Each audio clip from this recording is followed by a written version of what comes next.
ملک احمد خان یوسفزی په کال 1400 عیسوي کې د کابل په پښتنه خاوره د یو توریالي پښتون سردار ملک سلطان شاه په کور کې وزیږېد. په ډېر وړوکوالي کې یتیم شو نو پالنه خپل تره ملک سلیمان شاه ته وظیفه شو. ملک سلیمان شاه څوک چې د یوسفزي قام سردارو او د کابل د مغولو په دربار کې یو ځانګړی حیثیت لرلو. ملک سلیمان شاه د خپل یتیم وراره په جبین کې د بادشاهۍ آثار لیدل، نو ځکه یې د احمد خان تربیت د یو ولی عهد په رنګ کولو. ماشوم احمد خان به د ځان سره دربار کې ساتلو او د بادشاهۍ داو پیچ به ورته ښودل. ملک سلیمان شاه دا خوب لیدو چې یو ورځ به د کابل په تخت احمد خان ځلیدونکی وي، خو ولې د بده مرغه په کال 1490 کې د کابل یوسفزي د داسې یوې دردناکې خونړۍ حادثې سره مخ شول چې د ملک سلیمان شاه خوبونه تالا ترغه. د کابل مغول حکمران مرزا الغ بیگ د ملک سلیمان شاه او ملک احمد خان سره 200 یوسفزي سرداران د میلمستیا په بهانه پټګۍ گرفتار کړل او د ملک سلیمان شاه نه علاوه د ټولو یوسفزي سردارانو د قتل پروانه جاری کړه. ملک سلیمان شاه د خپل خوبونو دنیا په یو دم پورانېدو لیده، خو همت بایللو او د دغه عظیم مقصد د پاره یو اخیری داو د خپل سر په قیمت ولګاو. مغول الغ بیگ نه د خپل سر په بدل د احمد خان ژوند غوښتو. د ډیرو بے پناه احسانونو په بدل کې د ملک سلیمان شاه دا خواست قبول کو او د ملک احمد په ځای د ملک سلیمان شاه سر د تن نه جدا او ملک احمد ته د خپل قبیله سره د کابل نه د بے دخلۍ سزا واوروله. په وینو لړلی ماشوم ملک احمد د خپل تره ملک سلیمان شاه او 200 یوسفزي ملکانانو بې سره لاشونو سره خپل قبیلې ته واپس راغی. مغولو د معاهدې خلاف د یوسفزو قبیله تالا کړه. په دې موقع د قبیلې سپینګیرو د ملک سلیمان شاه د وصیت مطابق ملک احمد خان ته د یوسفزي قوم د سردارۍ دستار په سر کړو. د ملک احمد خان په قیادت کې د یوسفزو لوټلې او تباهاله قبیله د کابل نه د خیبر په کنډو پیښور ته راغله. په پیښور دغه زمانه کې مغول باجګزار افغان د لزاک قبیله قابض و. د لزاکو ډېر په درناوي خپلو لوټلو یوسفزورونو ته هرکلی ووې او د میلمستیا نه پس یې ورته د دوابي اشنغر علاقه وسپارله.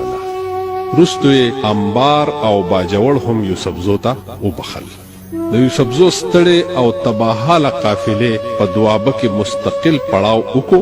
ملک احمد خان په ننګرهار کې پاتې یوسفزو ته هم د راتلو هدایت وکړو. یوسفزي قومونه ټول راغلل او تر باجوړه میشته شول.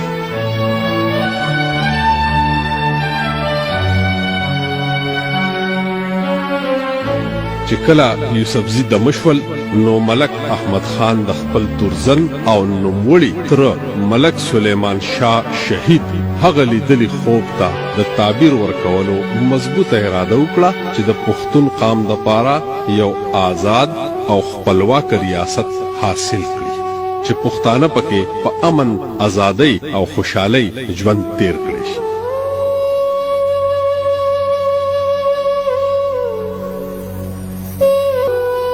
په هغه زمانه کې هشتنغر د سواتی حکمران سلطان اویس جاگیر و، څوک چې د مغول باجګزار و.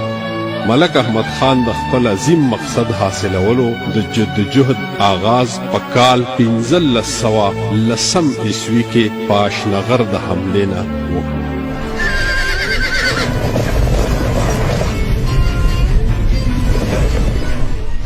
د سواتو او یوسفزو ترمنځ خونړۍ نښتې شروع شوې. سواتی د سردار میراهند په قیادت ډېر په مړانه په میدان کې وجنګېدل،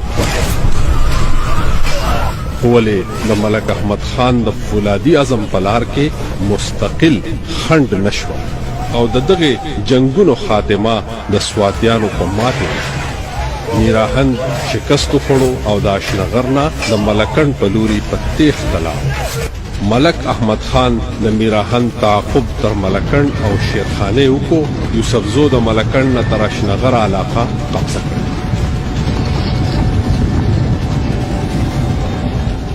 په دغه زمانه کې د کابل حکمران هم د مشکلاتو سره مخ و.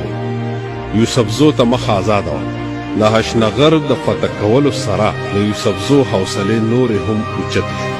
ملک احمد خان خپل یوسفزي بازونه د ملکنډ په دنګو دنګو سوکو ور پرېښودل او په لږه موده کې د ملکنډ دنګې سوکې د تورزن ملک احمد د خپو لاندې پردې نړۍ لما تل نشتا په هند سند په تخار او په کابل نشتا بل په زابل نشتا لما اتل نشتا زیم زمره پردې نړۍ لما تل نشتا په هند سند په تخار او په کابل نشتا بل په زابل نشتا لما اتل نشتا بل په زابل او په خار بټخیله قبضه وکړه. سواته حکمران سلطان اویس ویرې واخیسته.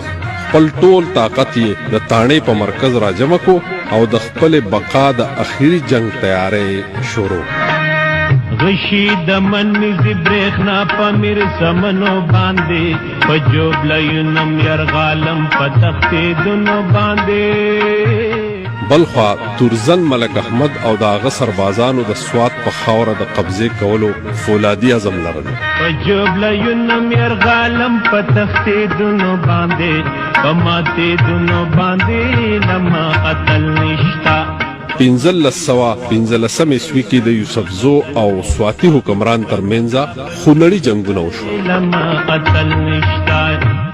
سوات، سما او غرونه په وینو رنګ شول. خو د دغه جنگونو خاتمه هم د سواتو په ماتې پای ته ورسېده. سلطان اویس د تاڼې په مقام د خپل بقا اخري جنگ وکړو ولې د ماتې سره مخ شو او په تیښته منګلور ته بریالی شو. زما د تورې تر شپو لاندې د هرات او جرم غرجو بامیان او تخار بولي نوم زما په ادوم. یوسفزو په کوز سوات خپل بیرغ خښ کو او په بر سوات یې بریدونه شروع کړل. غرجو بامیان او تخار بولي نوم زما په ادوم. زه پېژندی یم پروم لما اتل نشتا. سلطان اویس د مقابلې توان نه لرلو. د منګلور نه نیاګ درې ته په تیښته لاړو او کافرو سره پناه ګزین شو. په سوات یوسفزي قابض شول. ملک احمد خان په تاڼه کې د یوسفزو مرکز جوړ کړو او د پښتونخوا د تکمیل په آخري مرحله یې ګوتې پورې خپلو وګړو لاره لور او پرزونه کوم. دوی په ډاډه نه خبامم ښې روزنه کوم.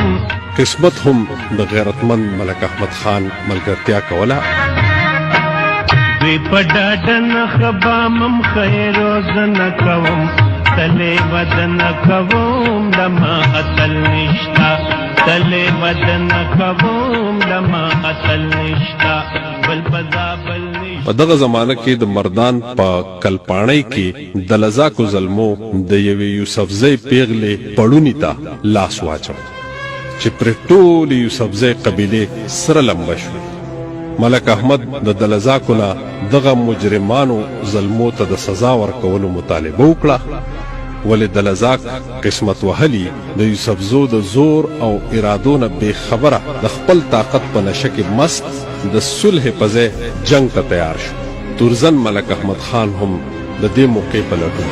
ملک احمد خان د افغانستان ټولو پښتنو قومونو ته د مرستې درخواست د شیخ ملي په لاس واستو.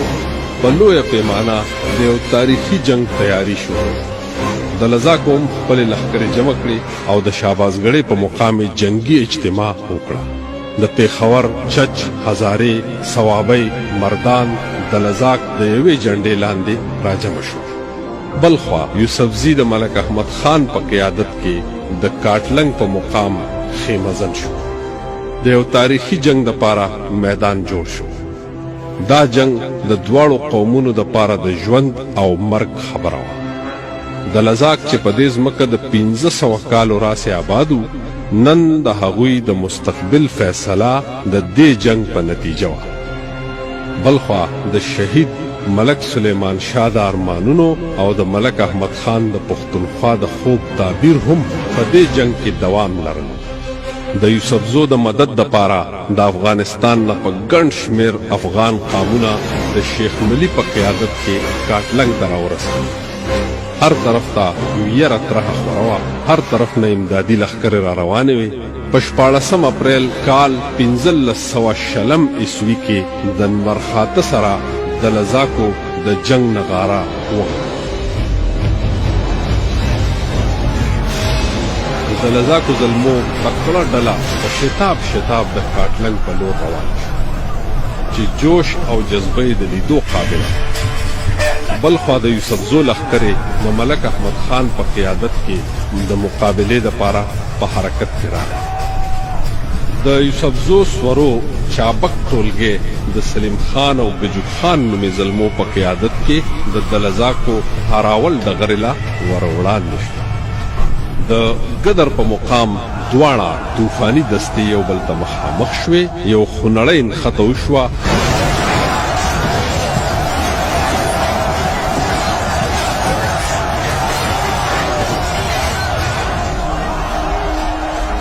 دغه معرکه کې د لزاک ځوانان د ماتې سره مخ شو او په تیښته د شهبازګړۍ په لور بیرته روان شو. یوسفزي توریالي ورپسې شو. د لزاکو لوی لښکر چې وسلوال د لزاک ځوانان په تیښته ولیدل، نو هغوی هم میدان پرېښود. د ملک احمد خان لښکر لکه د سیلاب د لزاکو په ښارونو او په کلو ورننوت. گجو خان او سلیم خان د دلزاکو سنگر ته ور ولګولو. د لزاک په تیښته په اباسین پورې وتل شروع شول. د جنگ فیصله د دلزاکو په ماتې تمامه شوه. ملک احمد خان اعلان وکړو چې د دلزاکو پښتنو عزت په هر افغان فرض دی. د دلزاکو نه څوک قیدي او غلام نشي کېدی. د دلزاکو تورسرو ماشومانو او بوډاګانو ته امن دی. بې تورې تش لاس دلزاک زلمی هم محفوظ دي. د دې فتحې په نتیجه کې تر اباسین پورې په ټولې میداني علاقې سیوا د پېښور نه یوسفزي قابض شو. د اباسین په غاړه د منار په مقام په یو لویه جرګه کې ملک احمد خان د پښتونخوا په نوم د یو خودمختاره او آزاد ریاست اعلان وکړ.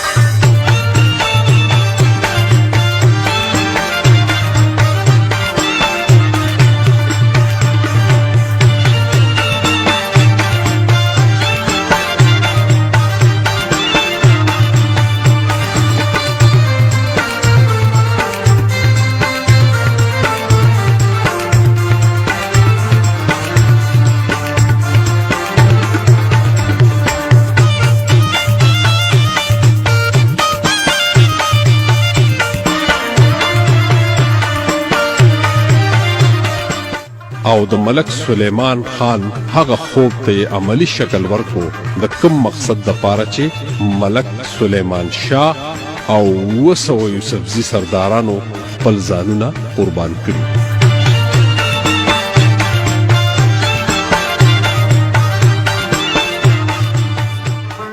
د هغه شهیدانو روحونه په سکون شو کوم چې مغول الغبیک په کابل کې په خپلو وینو لمبولي. ملک احمد خان د تانې په مقام د پښتونخوا ریاست قائم کو کوم چې د هشنغر، مردان، صوابۍ، باجوړ، دیر او سوات په علاقو اړه لرله. ملک احمد خان شیخ ملي بابا ته د پښتونخوا ټوله ځمکه په افغان قومونو په انصاف د تقسیمولو هدایت چې ټول افغانان پښتونخوا خپل وراثت وګڼي. تاریخ د ملک احمد خان بابا د زیرکتیا، سیاست او عظمت په واز کومي گواهی کوي. ملک احمد خان 10 کاله د پښتونخوا بادشاهو. په کال 1513 کې دا تورزن لوړ همته په قوم مین پښتون بادشاه په حق ورسېدو. ان لله و انا الیه راجعون.